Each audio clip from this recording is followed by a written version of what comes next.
Try a piece of white birch later.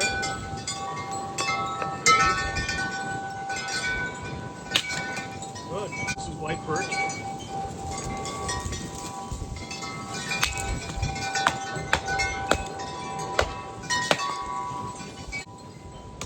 See?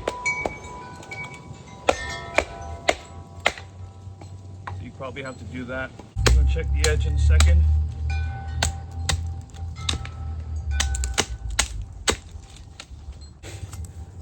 Make curls. Hey there guys, just want to make a quick comparison video of the HX Outdoors and Zenhosit Survival Axes. I guess that's what you'd call them. So here's the box for the HX Outdoors, which is on the left with the gray or tan G10 scales. It's got some foam inserts, just a nicer package. The axe doesn't move around inside the box. And with the Zenhosit, you just get this thing that says Camping Axe. Nothing on the inside.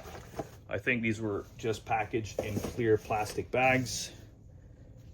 You did have a point protector for the fixed plate.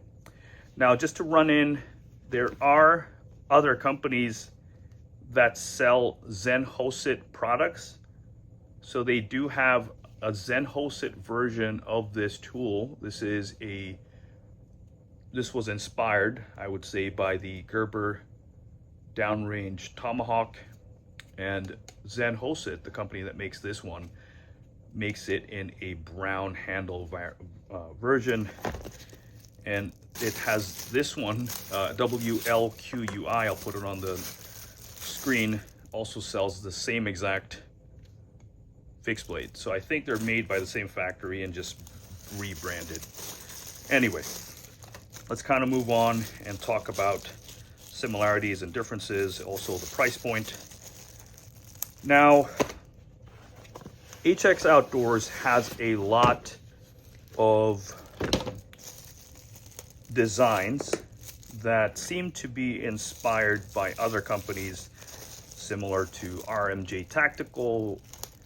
They have things made of different steels, but most of the time they do put it on the tang of the tool, and this one doesn't. This is called the Mercenary's axe, and it's on the axe head, basically. Comes with a Kydex sheath, beautiful sheath, weighs about 3.5 ounces, has blade tech lock or generic form of it, different style of lock, up to a 2-inch belt on that one, nice retention straps, and also it holds pretty well with that Kydex without even the button snaps. But let's take it out. So we're going to look at similarities as well. This does have beautiful G10 handles, nice contoured. You can intuitively put your fingers where they're meant to be because there's little indications of where your hand would be. You've got this little recessed area here, and it's not sharp, and it's pretty comfortable to touch back here as well. Now, as far as I know, this is a removable pole. If you know otherwise, then put it on the comments below. There is something uneven on the back on the fit and finish. It's much thicker on this side than this one. Not sure why. If that was intentional or not, probably not. You do have really good jimping and texture, and you have this little hook where your pinky catches if you're chopping. So pretty good design. You've got some lashing points here if you want to put a lanyard, and this pry bar or nail puller. So let's look at the Zenhosit, Zenhosit. I'll put it on the screen. You've got a cover, unlike the Mercenary's axe. You do have a cover for the pry bar because it is pretty sharp. And you have button snaps on this nylon sheath, very lightweight sheath, and probably light duty sheath. So it'll probably wear out faster. Very similar looking head.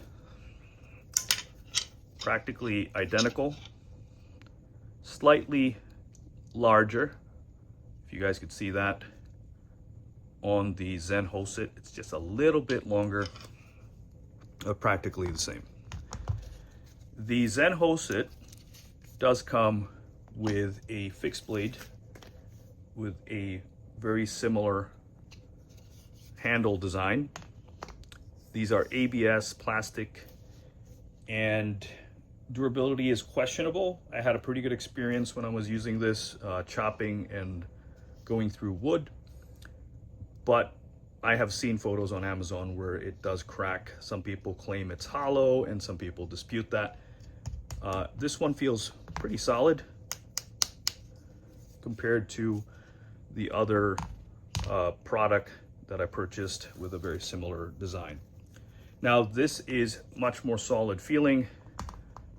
440C, at least they claim. It's not stamped anywhere, but it's a strong possibility, and I'll show you guys why I think it is. This is 3CR13, and though they look the same, there is a difference. You guys should be able to tell.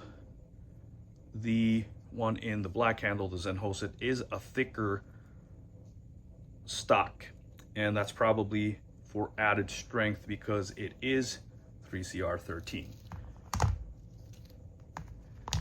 Now 3CR13 is softer, but from what I've heard or read on the forums, 440C is one of the better steels, but it is not 2 or 3 times better than 3CR. And I would say that the price point is pretty high on this. MSRP $120. It's selling for $80 on Amazon. This one sells for $29.99, and you get a free fixed blade. So definitely something to look at. I've had some experience using this on wood, and it's not something I would want to go camping with. This would probably be pretty much strictly a just in case zombie apocalypse type of tool, because it doesn't split wood that well.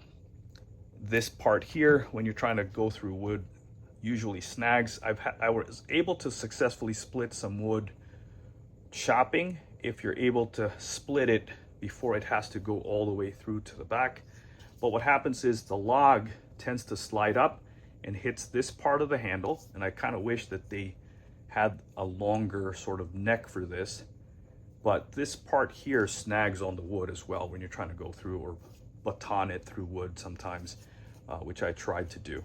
But when you're chopping, as the wood is splitting, because this is about 5 millimeters or 6 millimeters thick, it snags and hits the hammer pole on the back as the wood is trying to split apart. So it kind of gets stuck.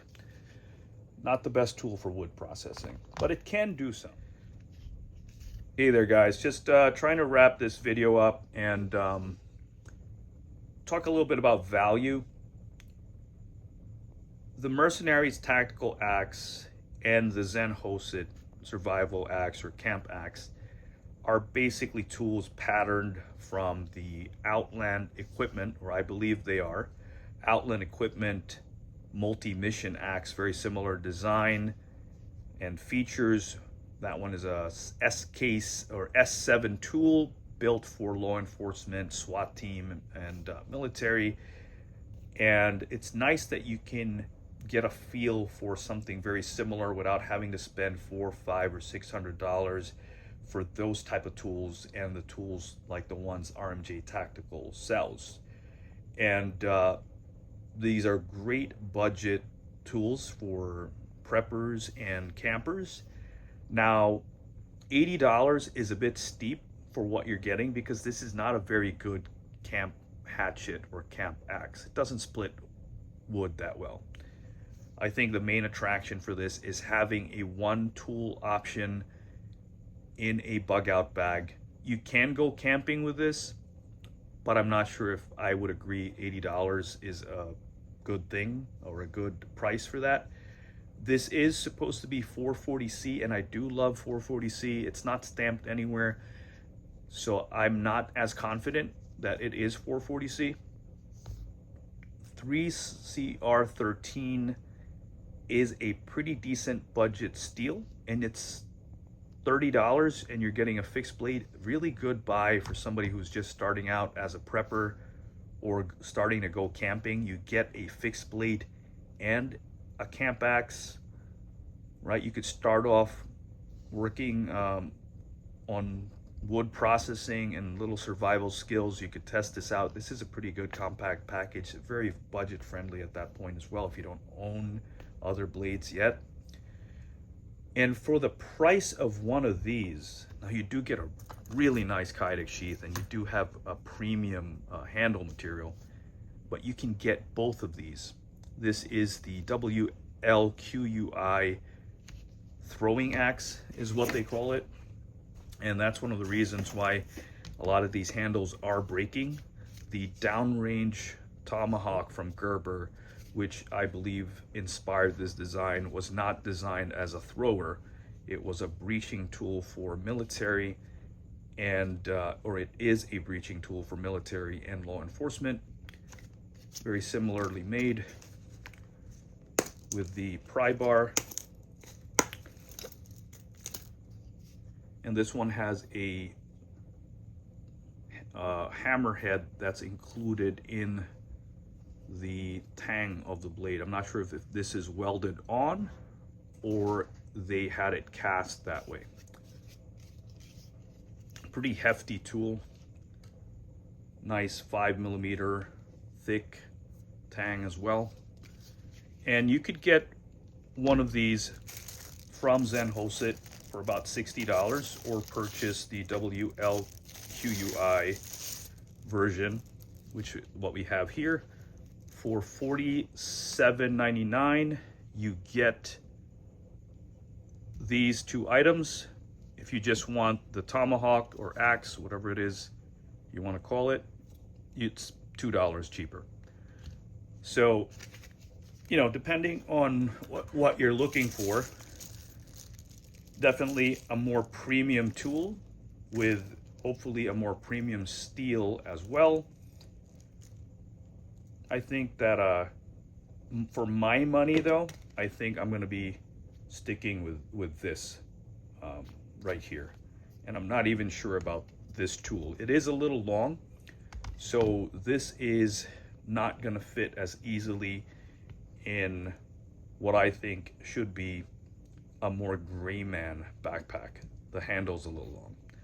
Anyway, guys, please like, share, and subscribe. I hope that you found the information shared in this video helpful in your camping gear as well as your survival or emergency gear.